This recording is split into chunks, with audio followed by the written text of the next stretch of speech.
Hi, Sarah here. How you all doing? Oh, it's going to be another hot one. So I'm just wandering around these beautiful grounds that are attached to where my son lives, and getting out and just appreciating these trees that I spent a lot of time with while I was here with Mum, and how they helped me navigate that tricky time. Yeah, and there's a lovely oak tree just over here, which I'll show you, which was planted when my brother died. And I love to come and just talk to it, and I'll just show it to you now. This oak tree was planted by my parents 30 years ago in 1996, when my brother died, just after when my brother died. It's a beautiful oak tree. 30 years of growth in there. Wow. Seems like yesterday. Lovely little acorns.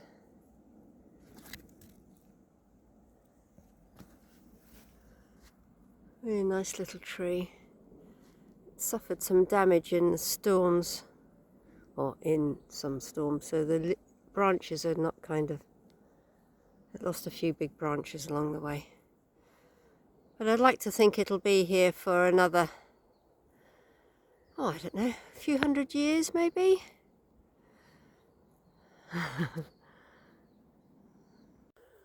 So, what is life and death? My parents planted that oak tree in order to be a reminder of Jamie's life. And oak trees symbolise strength and longevity. And, you know, that tree could be here, if left undisturbed, for 1,000 years or more. But after my children passed, and they didn't really know Jamie terribly well because they were very young. After my death, nobody will know what that tree was planted for. So it just kind of gets me just musing over that idea of humans, that we have to kind of try and perpetuate our loved ones in some kind of physical form, whether it's a gravestone in a churchyard or a tree. And I went to the little church near where I live in Mid Wales, where a lot of my family are buried. I went there last week actually, because I haven't been for ages, just to put some flowers on, because that's what my aunts and mother used to do. Christmas, Easter, birthdays, they'd go up there and they'd change all the flowers and tidy up the graves and put fresh flowers there. And so I'm the only one that will carry on that tradition, because my cousins have all left the area now, and there's nobody left of Mum's generation apart from her, and obviously she can't do that, and my children won't do it because you know, it kind of means nothing to them really. Only their grandfather is buried there that they would remember, and there's a headstone for my brother. But yeah, why do we do that? Is it to kind of console us that we have a place of remembrance that we can go to and just say a few words? I mean, I have to say, I go there and I have long conversations with my father. Not for any particular reason, or, you know, just sitting there chatting to him, really. I kind of have the feeling that he will sit next to me on the bench and we'll just talk about the view and how beautiful it is, looking down the valley with all the sheep in the fields in front, and, you know, long history of our family living in that area, although he wasn't from that particular area, he was from North Wales, from Anglesey. But Mum's side of the family have lived in that area for generations. So it's a weird thing, isn't it? And in times gone by, people wouldn't have moved very much, but you know, now people are always on the move. You know, my daughter can't sit still for a minute. She's kind of always on the move, travelling somewhere here, there, and everywhere. My son actually doesn't move very far, but you know, people generally are always on the move. Then you're not kind of rooted in one place anymore. And it's a strange thing. So why do people bother to put up memorials anymore, to have a particular burial site that they tend in remembrance of their ancestors? Maybe not. I don't know. It's a strange thing. And it kind of makes me just I've been, as I said in my last video, or one of the recent ones, that, you know, I'm kind of preoccupied with death at the moment. And I suppose that's because of, you know, mum's age and what have you. But it just brings it to my attention that, honestly, it really doesn't mean anything. And we're only remembered by maybe 2 generations forward, you know, your children and your grandchildren. And thereafter, unless there's some story behind you, you're pretty quickly forgotten. So maybe we all need to make some amazing stories about our lives that will be remembered for future generations. But I think, you know, it's important for us to tap into the wisdom of our ancestors, and sadly that's being lost. You know, we've forgotten how to heal ourselves using nature, you know, herbs, trees, the stone people, the crystals. You know, it doesn't come easily. We have to go off and do a course that is run by some elders that have gleaned the knowledge from another course. It's not passed down verbally through generations anymore. And so that, my thought is, you know, that is hindering humans, not just in a healing way, but also our ability to navigate these really tricky times that we're in. We have no understanding of how to ground ourselves in you know, this turmoil, this chaos that is happening all over the world. This is my old friend Willow, who is a dear old friend, who, through the flow of the water, through its kind of beautiful hair-like branches and leaves, has expressed to me a great deal. So, yeah, I feel that Rafi, I'm just going in here. Rafi, just going to go inside this magical tree. Oops.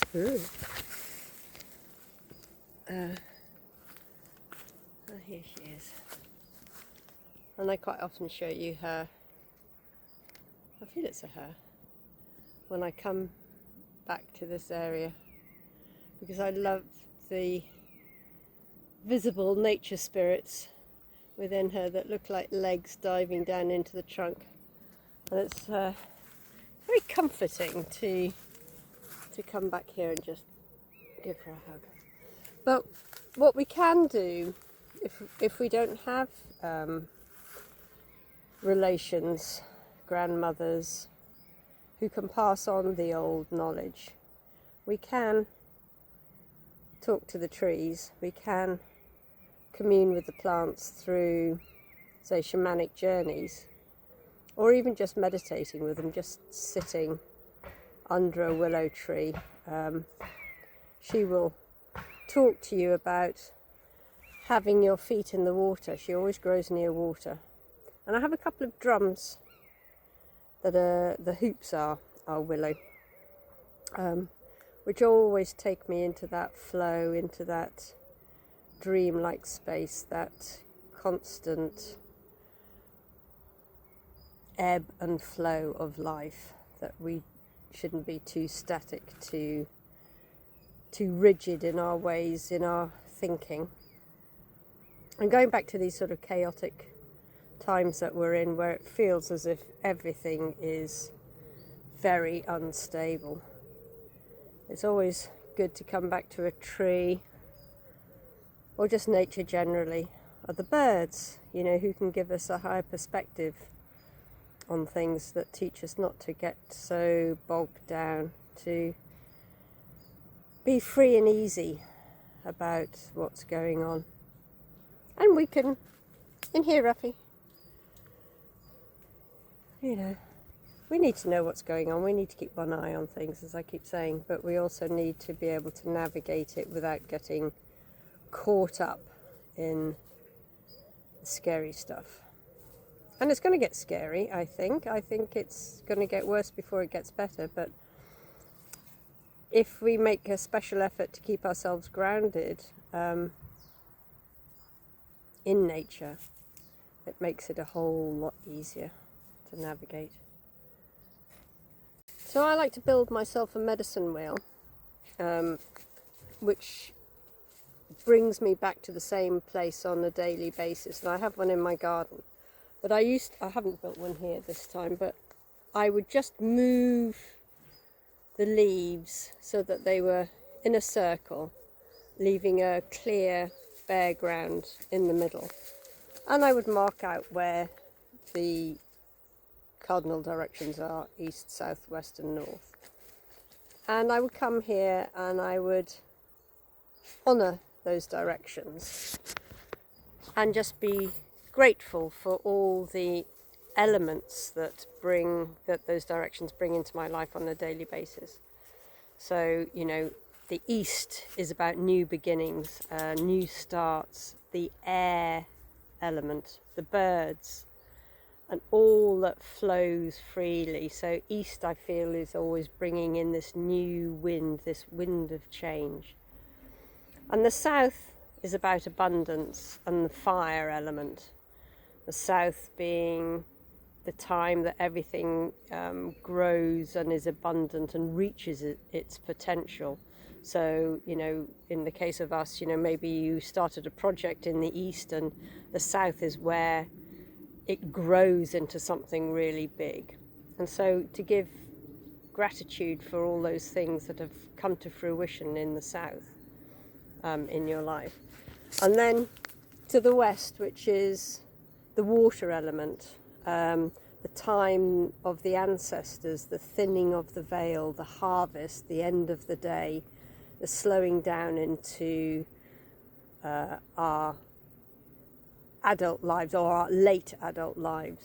And so allowing that cleansing and purification that water brings, and the wisdom of the ancestors. So to give thanks and gratitude to those elements that are coming into our lives. And then to move on to the north direction, which is the earth, the stone people, the solidity, the wisdom, the ancient wisdom of the earth is found in the north direction. It's also about the cold, the winter, and death, and the great mystery that we don't know what is beyond our death. And that's a beautiful gratitude to make, is that, you know, the unknowing, to appreciate the unknowing, that we don't know what is coming tomorrow. And it's the place of our spirit guides, our spirit helpers of snowy owl and wolf, and those creatures associated with the cold winds of the north. A time for introspection. So that's a beautiful meditation, if you like, is to just the purity of clean snow, you know, when we don't know what lies beyond. It's a really lovely meditation to do. And then we have Grandmother Earth, who holds us in this space, who holds us in this beautiful planet that gives us everything that we need to live the lives that we live. And Grandfather Sky, who through the branches gives us the atmosphere, the breath, our inhalation of the air, the oxygen that we breathe. And without Grandfather Sky, we wouldn't be alive anyway. So to be grateful for every single breath that we have, and all that lies above, you know, the atmosphere, whether it's, you know, your star family, just the endlessness of the universe. And then we give thanks to the spirit within us, which is our higher selves, the witness, the observer. And I talked about this an experience I had in Malta a month or so ago. You'll probably find it in the video somewhere, where I experienced this witness, this observer, where I experienced this state of being my higher self, really, that I was looking through the eyes of Sarah, but seeing from a different perspective.